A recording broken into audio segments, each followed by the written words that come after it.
उन्हीं के संविधान का पालन करेंगे। आर्टिकल 19 हम लोग को अधिकार देता है की स्वतंत्रता। बलमुआ भीमवादी से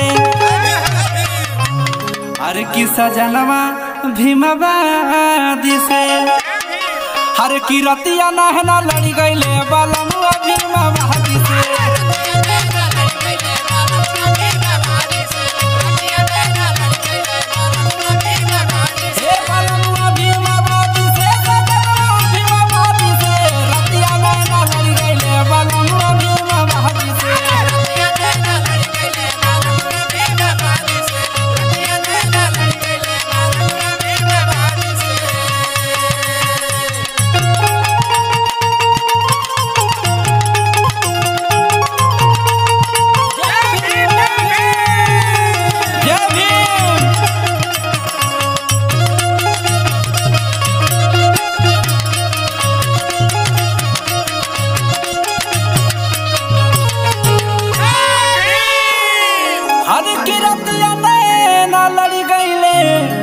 हरे बलमुआ भीमवादी से हरे की रतिया नैना लड़ी गईले हरे बलमुआ भीमवादी से हरे रखेला मोछिया पे ताओ हरे नहीं डरेला मनुवादी से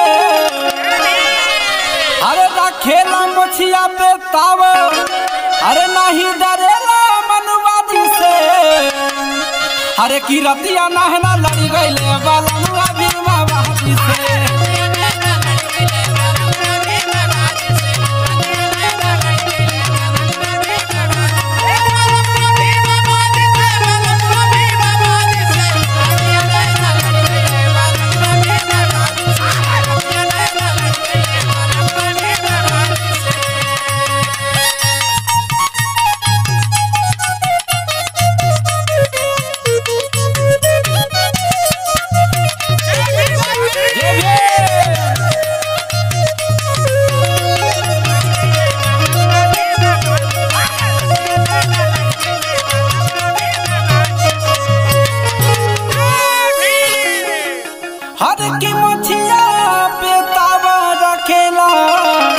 अरे नहीं डरेला मानवादी से हर की मोछिया पे ताव रखेला ना डरेला मानवादी से हर की दिन से कही के अरे बतवाई वो परसादी के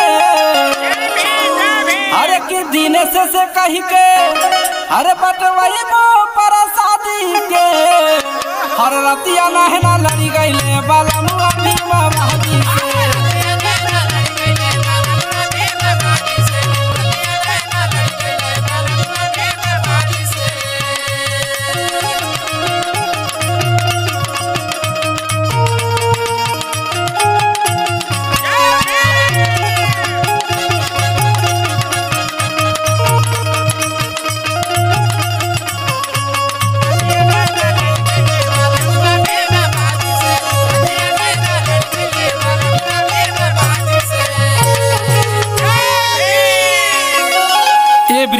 आगे कैसे हो अरे घर ये साखी हम अरे भीम चर्चा करेबे अरे घर ये साखी हम भीम चर्चा करेबे हर की दिन से कही के अरे बतवेबे परसादी के हर की दिन से कही के अरे बतवेबे परसादी से हरे रतिया नहना